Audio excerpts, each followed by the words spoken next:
Dohar once. He is praying only once in a week.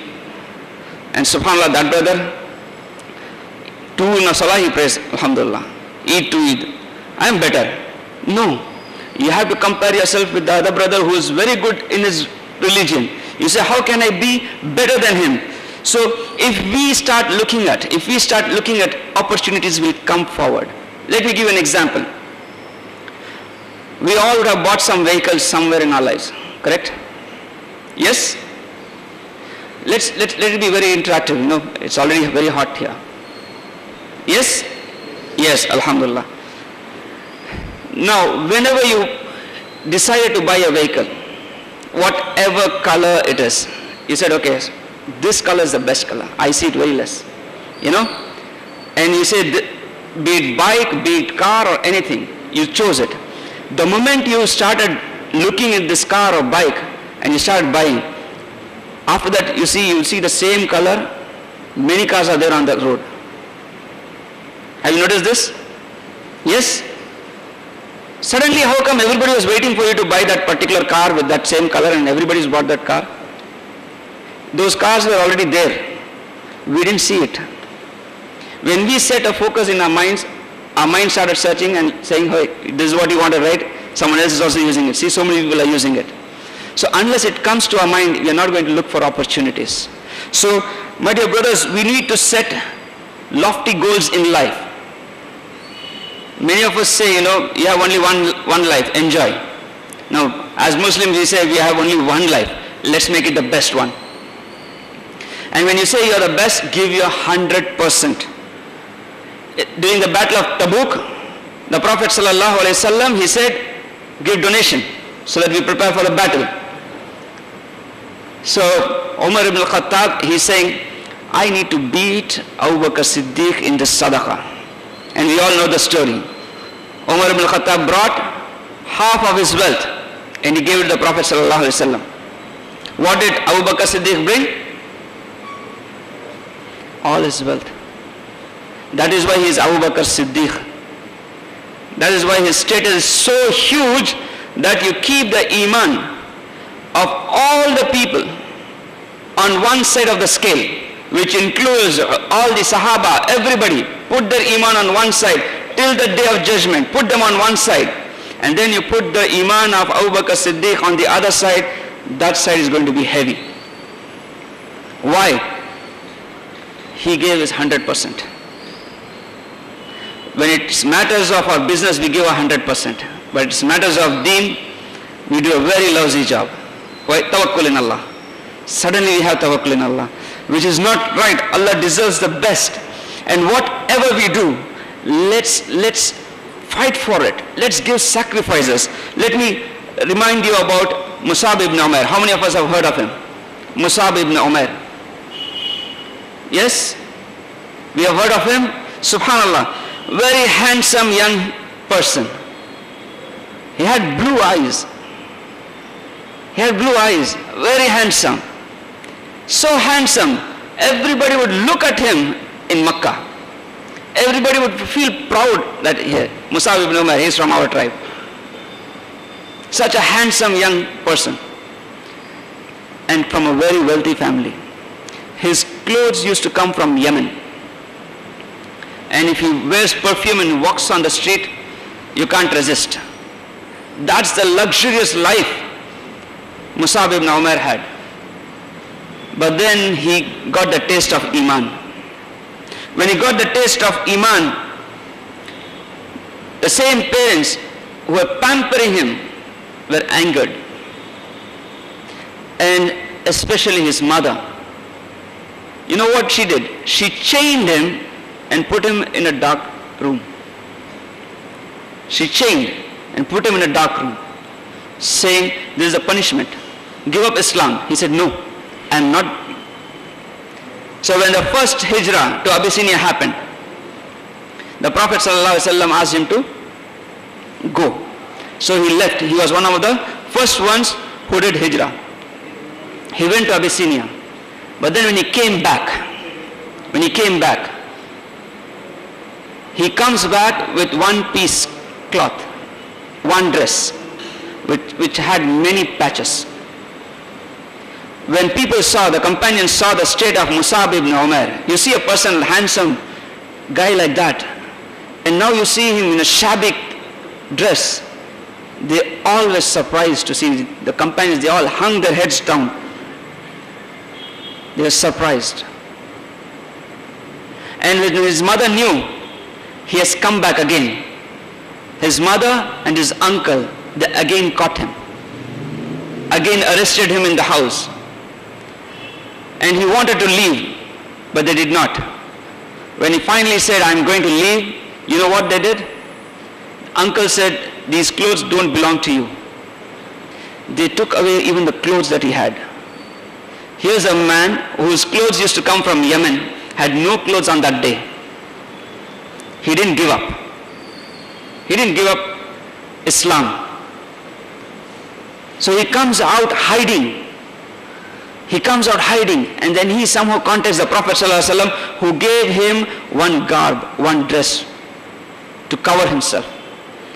And that is when some people from Medina came, and the Prophet said, you go as a teacher to Medina.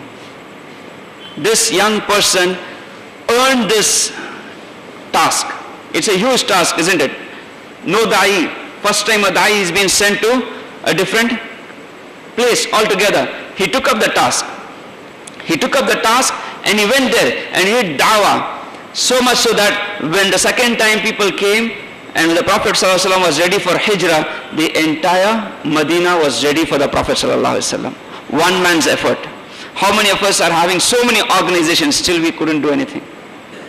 That's the sincerity, the sacrifice that he has given, that Allah Azza wa Jal will do the job that has been given. And from Musab ibn Umair, let's look at others who stood up for the occasion. And we cannot miss Zayd bin Thabit. What's so special about Zayd bin Thabit radiallahu anhu? What's so special? This is my way. I don't like to give boring lectures. Okay? Because time and again we have to interact.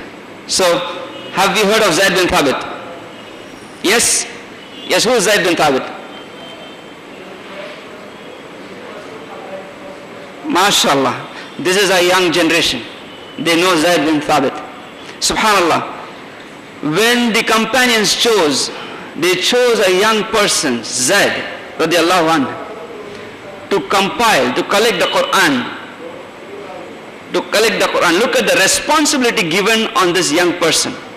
And he stood for the job.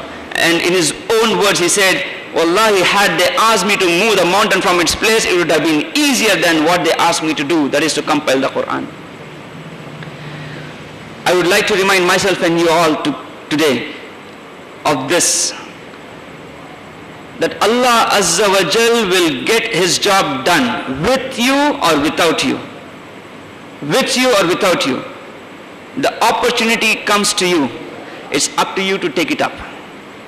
Had Zayd bin Thabit said no, and he would have backed off.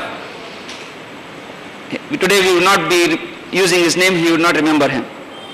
He stood for the occasion, he did it. And today, each and every one of us, when we open the Mus'haf, and when we read it, don't you think he's going to get the rewards? SubhanAllah, look at how many Mus'hafs have been printed. That's the phenomenon. Do you think when Zayd bin Thabit had collected one copy, he would have even ever imagined in his wildest dream that so many Mus'haf will be printed one day? So we don't look at far off. We see now Allah has given us an opportunity, can I take it? And we need to be focused, so focused. And there's another personality, Muhammad al-Fatih. How many of you have heard of Muhammad al-Fatih? This one I got you all. Usually people get confused with Muhammad al-Fatih and Salahuddin Ayyubi. Okay? Salahuddin Ayyubi, he conquered Jerusalem. Okay? Muhammad al-Fatih, he conquered Constantinople. Constantinople was the capital of Rome. It's like the superpower of that day.